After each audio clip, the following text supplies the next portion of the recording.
ಇನ್ನು ಸಿದ್ದರಾಮಯ್ಯನವರು ರಾಜ್ಯಕ್ಕಷ್ಟೇ ಅಲ್ಲ ದೇಶಕ್ಕೆ ಅನಿವಾರ್ಯ ಇರುವಂತಹ ನಾಯಕ ಅಂತ ಸತೀಶ್ ಜಾರಕಿಹೊಳಿ ಅವರ ಹೇಳಿಕೆಯನ್ನ ಕಂಪ್ಲಿ ಗಣೇಶ್ ಅವರು ಸಮರ್ಥನೆ ಮಾಡಿಕೊಂಡಿದ್ದಾರೆ.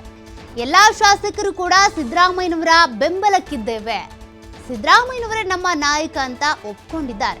ಸಿದ್ದರಾಮಯ್ಯನವರು ಇರೋದ್ರಿಂದ ಪಾರ್ಟಿಗೆ ಅನುಕೂಲ ಆಗುತ್ತೆ, ಹೈಕಮಾಂಡ್ ಹೇಳಿದ್ರೆ ಪೂರ್ಣಾವಧಿ ಸಿಎಂ ಅವರೇ ಆಗಿ ಮುಂದುವರಿತಾರೆ, ಅವ್ರು ಮುಂದುವರೆದ್ರೆ ಒಳ್ಳೆಯದು ಅಂತ ಕಂಪ್ಲಿ ಗಣೇಶ್ ಅವರು ಮಾತನಾಡಿದ್ದಾರೆ. ಸತೀಶ್ ಜಾರಕಿಹೊಳಿ ಅವರು ಹೇಗೆ ಸಿದ್ದರಾಮಯ್ಯನವರು ಯಾವಾಗಲೂ ರಾಜಕಾರಣದಲ್ಲಿ ಇರಬೇಕು, ಪಕ್ಷದ ಪರವಾಗಿರಬೇಕು ಅಂತ ಹೇಳಿದ್ರು, ಅದೇ ರೀತಿಯಾಗಿ ಒಂದು ಹೆಜ್ಜೆ ಮುಂದೆ ಹೋಗಿ ಕಂಪ್ಲಿ ಗಣೇಶ್ ಅವರು ಅಂದರೆ ಈ ಪೂರ್ಣಾವಧಿ ಸಿಎಂ ಆಗಿ ಸಿದ್ದರಾಮಯ್ಯನವರೇ ಮುಂದುವರೆದ್ರೆ ಒಳ್ಳೆಯದು, ಹೈಕಮಾಂಡ್ ಹೇಳಿದ್ರೆ ಅವರೇ ಮುಂದುವರಿತಾರೆ, ಅವರಿದ್ರೆ ಒಳಿತು, ಪಕ್ಷಕ್ಕೆ ಒಳ್ಳೇದಾಗಬೇಕು, ಅನುಕೂಲ ಆಗಬೇಕು ಅಂದರೆ ಸಿದ್ದರಾಮಯ್ಯನವರು ಯಾವಾಗಲೂ ನಮ್ಮ ಜೊತೆಗಿರಬೇಕು, ನಾವು ಯಾವಾಗಲೂ ಅವ್ರ ಬೆಂಬಲಕ್ಕಿರ್ತೀವಿ ಅಂತ ಕಂಪ್ಲಿ ಗಣೇಶ್ ಸತೀಶ್ ಜಾರಕಿಹೊಳಿ ಅವರ ಹೇಳಿಕೆಯನ್ನು ಸಮರ್ಥಿಸಿಕೊಂಡಿದ್ದಾರೆ.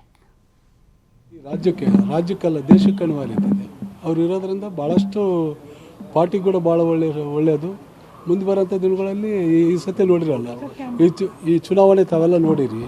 ಯಾಕಂದ್ರೆ ಅವರು ಒಂದು ರೋಲ್ ಮಾಡಲ್ಲ ಅಂತ ನಾನು ಹೇಳೋಕ್ಕೆ ಇಷ್ಟಪಡ್ತೀನಿ. ಯಾಕಂದರೆ ಇಡೀ ಉತ್ತರ ಕರ್ನಾಟಕದ ಈಗ ಬಳ್ಳಾರಿ ಉದಾಹರಣೆ ತಯಾರಿ 5 ತಾಲೂಕು ಕಾಂಗ್ರೆಸ್ MLAಗಳಿದ್ದೀವಿ. ಹಾಗಾಗಿ ಅವ್ರ ಕೊಡುಗೆ ಭಾಳಷ್ಟಿದೆ. ಅದು ಪಾರ್ಟಿ ಮತ್ತು ಹೈಕಮಾಂಡ್ ನಿರ್ಧಾರ ಅಲ್ಲ ಇರ್ಬೋದು, ಅಲ್ಲ ಒಳ್ಳೇದಲ್ಲ, ಆದರೂ ಕೂಡ ಒಳ್ಳೇದಲ್ಲ, ಅದ್ರಾಗೇನು ತಪ್ಪೈತಿ. ಹೈಕಮಾಂಡ್ ಒಪ್ಪಿ 5 ವರ್ಷಗಳ ಕಾಲ ನೀವು ಮುಂದುವರಿ ಅಂದರೆ 100% ಸಾಹೇಬ್ರೆ ಮುಂದುವರಿತಾರೆ. ಅದ್ರಾಗ ಎಲ್ಲರೂ ಟೋಟಲ್ ಇಡೀ ಕಾಂಗ್ರೆಸ್ ಪಕ್ಷದ ಎಲ್ಲ MLAಗಳು ಸಾಹೇಬ್ರಿಗೆ ಬೆಂಬಲ ಇದ್ದೀವಿ. ಹೈಕಮಾಂಡ್ ಏನು ನಿರ್ಧಾರ ಮಾಡ್ತೈತಿ ಅದ್ರ ಕೂಡ ನಾವು ಬದ್ಧವಾಗಿದ್ದೀವಿ. ಸಿದ್ದರಾಮಯ್ಯ ಸರ್ ಎಲ್ಲ ಇಡೀ ರಾಜ್ಯ